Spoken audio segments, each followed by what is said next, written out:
উচ্চ বিষয় নবম শ্রেণী অভিনব ভৌতবিজ্ঞান ও পরিবেশ ধনঞ্জয় সরকার অশোক কুমার ঘোষ লিখিত ভট্টাচার্য ব্রাদার্স থেকে প্রকাশিত যে বই রয়েছে নবম শ্রেণীর ভৌতবিজ্ঞান যে বই রয়েছে, তো সেই বইয়ের প্রথম অধ্যায় পরিমাপ, সেই পরিমাপ অধ্যায়ের যে অনুশীলনীগুলো রয়েছে সেই অনুশীলনীর এমসিকিউ থেকে শুরু করে 1 নম্বরের যে প্রশ্নগুলো রয়েছে তার সমাধান আমি এখানে করে দেব।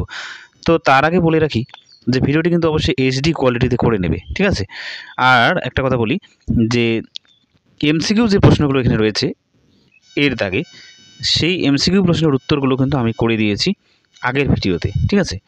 তো অবশ্যই এই ভিডিও ডেসক্রিপশনে লিঙ্ক দেওয়া থাকবে, তোমরা সেখান থেকে দেখে নেবে এমসিকিউর উত্তরগুলো। আজ যে উত্তরগুলো আলোচনা করব সেটা হলো বি নং দাগের যে উত্তরগুলো প্রশ্ন মান 1 রয়েছে সেগুলো, যেমন অতি সংক্ষিপ্ত উত্তর ভিত্তিক প্রশ্ন এটা। তো চলো আমরা কথা না বাড়ি শুরু করি। তার আগে বলবো, চ্যানেলে যদি নতুন হয়ে থাকো অবশ্যই চ্যানেলটিকে সাবস্ক্রাইব করে অল নোটিফিকেশন অন করে পাশে থেকো। দেখো প্রথমে কি প্রশ্ন রয়েছে, তড়িৎ প্রবাহ মাত্রা কি রাশি? এর সঠিক উত্তর হবে স্কেলার রাশি, ঠিক আছে। তড়িৎ প্রবাহ মাত্রা কি রাশি? এটা কিন্তু স্কেলার রাশি হবে। আবার বলছি, তড়িৎ প্রবাহ মাত্রা কি রাশি? এর সঠিক উত্তর হবে স্কেলার রাশি। এটা 1 নম্বর প্রশ্ন গেল। তারপর 2 নম্বর প্রশ্নে আসো, বলেছে এসআইতে ক্ষেত্রফলের একক কি? মন দিয়ে কিন্তু ভিডিওটি শুনবে বা দেখবে। এসআইতে ক্ষেত্রফলের একক কি? এর সঠিক উত্তর হবে এম স্কোয়ার, মানে মিটার স্কোয়ার, ঠিক আছে। তো পরের প্রশ্নে চলে আসো, 3 নম্বর প্রশ্ন, বস্তুর ভার কোন যন্ত্রের সাহায্যে পরিমাপ করা হয়? বস্তুর ভার কোন যন্ত্রের সাহায্যে পরিমাপ করা হয়? এর সঠিক উত্তর হবে স্প্রিং তুলার যন্ত্র, ঠিক আছে। ঘনকোণের একক কি? 4 নম্বর প্রশ্ন বলছি, ঘনকোণের একক কি? এর উত্তর হবে স্টেরেডিয়ান, ঠিক আছে। তারপর 5 নম্বর প্রশ্নে চলে আসো, উষ্ণতা, কার্য, ভর, বল ও ক্ষেত্রফলের মধ্যে কোনগুলি ভেক্টর এবং কোনগুলি স্কেলার রাশি? তো মনে রাখবে এর সঠিক উত্তর আমি বলে দিচ্ছি। প্রথমে লিখবে ভেক্টর রাশি। ভেক্টর রাশিগুলি হলো কার্য এবং বল, ঠিক আছে। আর তারপর নিচে লিখবে যে স্কেলার রাশি, সেগুলো হচ্ছে উষ্ণতা, ভর এবং ক্ষেত্রফল, ঠিক আছে। এরপরে রয়েছে ঘনত্বের এসআই ও সিজিএস এককের মধ্যে সম্পর্ক লেখো। এই উত্তরটি হবে 1 গ্রাম পার ঘন সেমি সমান সমান 1000 কেজি পার ঘনমিটার, ঠিক আছে। দেখে দেখে সুন্দর করে লিখে নাও।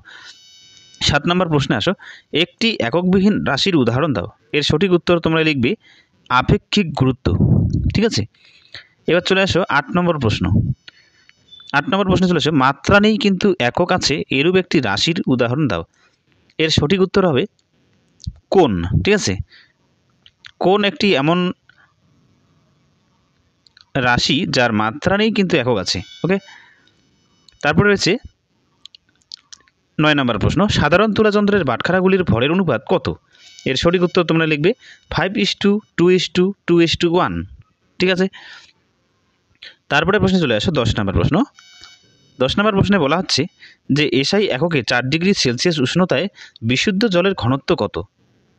এর সঠিক উত্তর হবে 1000 কেজি পার ঘনমিটার, 1000 কেজি পার ঘনমিটার, ঠিক আছে।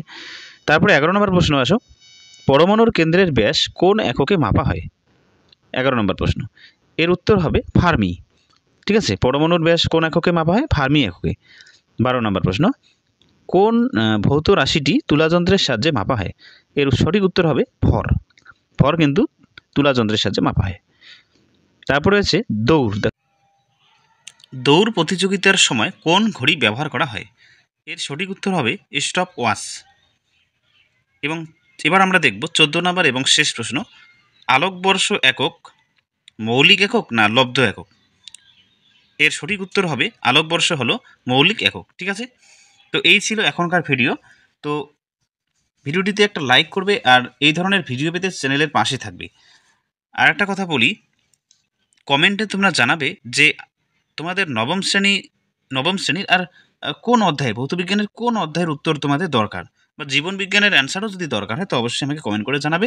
তার ভিত্তিতে আমি অ্যান্সার তৈরি করে ভিডিও দিয়ে দেবো, ঠিক আছে। তো আপাতত বাই।